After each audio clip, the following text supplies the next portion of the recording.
For a long time, like many people, I thought that not knowing what to do in life could feel daunting and unsettling. But I've found it's important to recognize that it's not a horrible thing.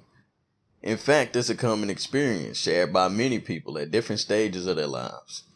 I wasn't the only person to reach this impasse, and as a result, there was already literature about everything I thought about. Multiple people on forums and media describing just how I felt. Some even detailing things that I felt but hadn't even put into active thoughts yet. We don't have to wallow in it if we don't want to. There's several reasons why this uncertainty can be viewed positively and how it can lead to growth and fulfillment, in whatever those terms may mean to you. Again, feeling uncertain about your path in life is a universal experience. Many successful people didn't start with a clear plan. Instead, they navigated through various uncertainties and challenges before finding their niche. Even if that niche never arises for you or myself, we can still use every experience to build ourselves up. This period of not knowing can be seen as a natural part of personal and professional development. If everyone knew their end goal and direct actions that they needed to take in order to achieve them, we wouldn't see some of the creativity that comes from laziness or epiphany moments when an individual finds a new method to engross others or make things easier. Even those living a great life in their own eyes come down on periods of not knowing exactly where to go next. I'm imagining if we did know immediately, it would remove a lot of the elation from making that discovery. So I've realized that when I don't know what to do, I'm in a unique position to explore. What I currently know is not enough to push me forward, so this can be an exciting time to try new things, whether it's traveling somewhere to even a store or a part of town I haven't ventured into, learning a new skill, or volunteering. Exploration can lead to the discovery of passions and interests that you never knew you had. And if I'm lacking in that passion department, it could mean I simply haven't tapped into it yet. It's an opportunity to expand my horizons and understand myself better. I have done a lot of searching on who I am and even sometimes come to terms that I don't have to be passionate about something to become good at it or have fun doing it. Not having a set path also allows for greater flexibility. You're not tied down to one specific goal or career, which means you can adapt to new opportunities as they arise. This flexibility can be incredibly advantageous in a rapidly changing world where new industries and job roles are constantly emerging. It also helps that being able to adapt or change course on a whim could make us more well-rounded people with much knowledge and abilities exceeding a single role. But likely, some of the most important insight I've gathered is that navigating uncertainty tends to build resilience, a strength that allows me to stare down fear. Fear of there being no purpose to my existence or a fear of failure. It teaches you how to cope with the unknown and how to manage stress and anxiety, if you allow it to. These are valuable skills that can help you in all areas of life, and they definitely propel me forward when I stagnate.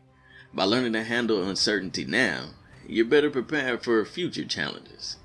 Say you do finally get that role or learn those skills that make you feel like the world is protecting your back, but somehow, now that you've acquired it, you're unsure of how to keep that feeling. Since you grappled with the unknown before, it's much easier to step up after your foot is in the door. You've seen what it's like already, and you know that if you got past it once, it can push you on the next time as well. Speaking of, uncertainty often pushes you out of your comfort zone, which is where significant personal growth occurs. It encourages self-reflection and critical thinking about what you truly want from life. This process can help you develop a stronger sense of self and a clearer understanding of your values and priorities. In my case, I found that I don't have to be anything in order to feel like I've done something. It's helped me enjoy who I am and enjoy the process just as much as the result. Nothing ever quite feels finished, like I have to add this here or I can improve like this, but in the end, walking on to that next thing oftentimes could be what makes the past projects so much more rich. In fact, Some of the greatest innovations and creative breakthroughs come from periods of uncertainty. A relevant and completely overused example being Robert Greene, the famous author of the 48 Laws of Power and multiple other books, but you know where the credit goes. It said that he took up a number of different jobs. Some sites even pushing 50 different jobs. I definitely haven't made it anywhere near that, but that's a lot of different kinds of experiences that he's had. Within that, he's experienced depression and even acquired a degree in classical studies before he ended up meeting someone in book packaging that would eventually create a turning point for his life. Our journey doesn't have to be so grand, but the abilities Greene acquired along the way led him to being able to share things in book format the way he does. When you're not sure what to do, your mind is more open to new ideas and unconventional solutions. This can lead to innovative thinking and creative problem solving, which are valuable in any field. While not the case for every single time, it is worth reiterating the journey is often more important than the destination. The experiences you have and the lessons you learn along the way shape who you are. Not knowing what to do can lead to a richer, more varied life experience. It's about enjoying the process and finding meaning in the everyday moments. The little things, as some people say. They could be big things. And surprise, surprise, without a fixed plan, you might find yourself trying out different jobs and roles, or become really familiar with whatever it is you do to pay the bills each day. For me, I worked in medicine, and from that, I ended up picking up crucial interpersonal skills that I previously lacked, gained some insights into leadership and how to conduct myself, and learned the ideas that go into managing inventories, to name just a few of those things. As you see, this leads to a diverse skill set that is highly valuable in today's job market. Employers often look for candidates with a broad range of experiences and skills, as this indicates they have adaptability and a willingness to learn. Moreover, you can use these skills for yourself, but understand that it will take resources to get to that point. Now, I consider myself more of the antisocial sort, and usually carry around my I can do all this by myself kind of attitude, but being open about your uncertainty can help you connect with others who are in the same boat. This can lead to new friendships and a support network that provides encouragement and advice, regardless of the depth of your current network. I do want you to understand that relationships, ones that you work to upkeep and ones that you don't, hold more influence over how fulfilled you feel during the day than can really be understood. In the example of the famous author Robert Greene from earlier, it wasn't his great skill or fortitude alone that pivoted his life, but instead connecting with another that could upgrade his goals, so to speak. Sharing your experiences can also make you feel less isolated and more understood, which, unsurprisingly, works wonders on improving the psyche. Society often pressures us to have a clearer plan and to achieve certain milestones by specific ages. Schools start young, asking children what they would like to be when they grow up, when they haven't even experienced anything yet, really. However, success is a personal and subjective concept. Not knowing what to do can give you the freedom to redefine success on your terms. It allows you to focus on what truly makes you happy and fulfilled, rather than adhering to societal expectations. And trust me, if you're one that is not easily conformed to what society has deemed as the correct path, such as myself, this will take a lot of getting used to. But will end up being so worth it in the long run that you would genuinely wonder why it took so long to stop trying to fit a mold when you can make the mold yourself. I most assuredly measure things by my own sticks, not letting others think what I should be doing influence my mental state or my actions. I work at my own pace. Alas, life is ever unpredictable, and plans often change. Learning to trust the process and be open to where life takes you can be incredibly liberating.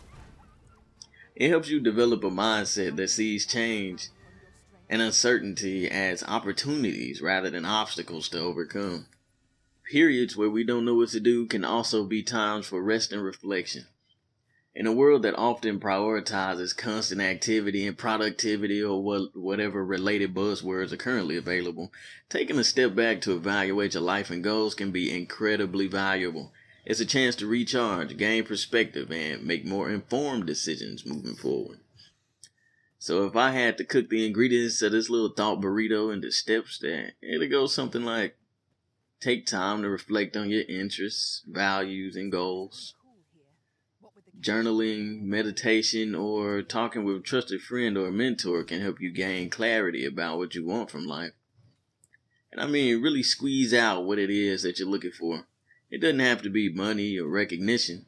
For me, it was something fairly simple, exceptionally so even.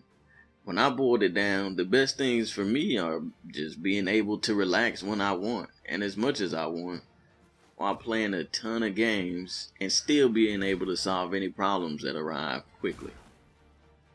It was pretty vague, right?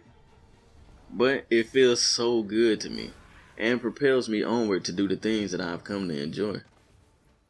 The next would be some long-term goals. Just as a general idea, nothing specific, no plan on how to make it to them. But the key here is to then come up with short-term goals, because the long-term ones may be unclear after your deep reflection. So setting short-term goals can give you some direction and motivation. These goals can be simple and achievable, helping you to build momentum and gain your confidence, building the steam of that train. You feel me?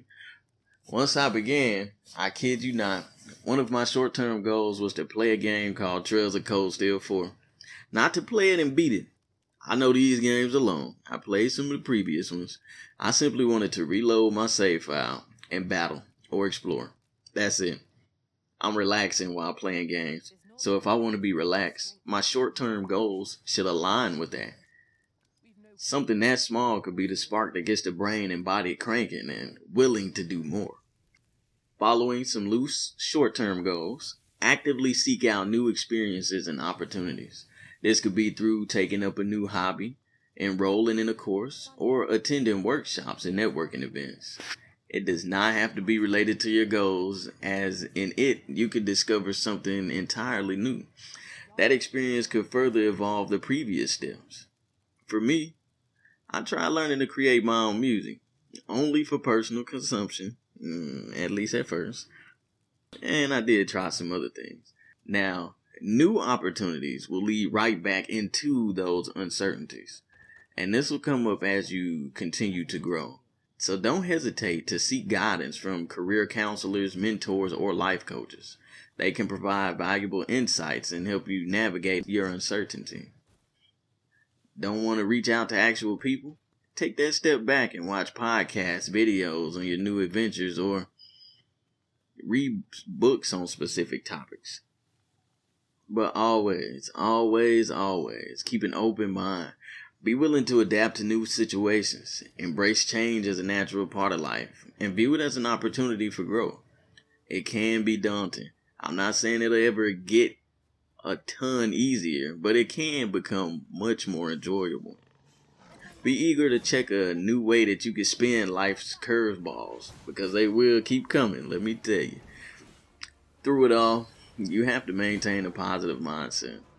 Not completely off the rails positive, but you have to keep believing that you can do what you're setting out to do. You have to focus on the positive aspects of not knowing what to do when these times do reappear. See it as a time of potential and possibility rather than a problem that you have to solve immediately. Sadness and other negative feelings will still exist, even after you feel like you've made it. Wallow in it for a bit, then question it. Why am I feeling like this? What could have been done differently? And most importantly, what am I going to do to make this better for me or those I'm currently trying to help? But team, I got to get out of here. Remember, not knowing what to do in life is not a horrible thing. It's a phase that can be rich with potential and growth. It offers a chance to explore, learn, and develop resilience. By embracing this uncertainty and viewing it as an opportunity rather than a setback, you can open yourself up to a wide range of possibilities and experiences. Life's journey is rarely linear, and it's often the unexpected twists and turns that lead to the most fulfilling and rewarding outcomes. So, take your time. You've been busy, and we understand, but we'd love to see you come back again. This ox cart's bound for Melve. I'll not take you anywhere till I've had my due.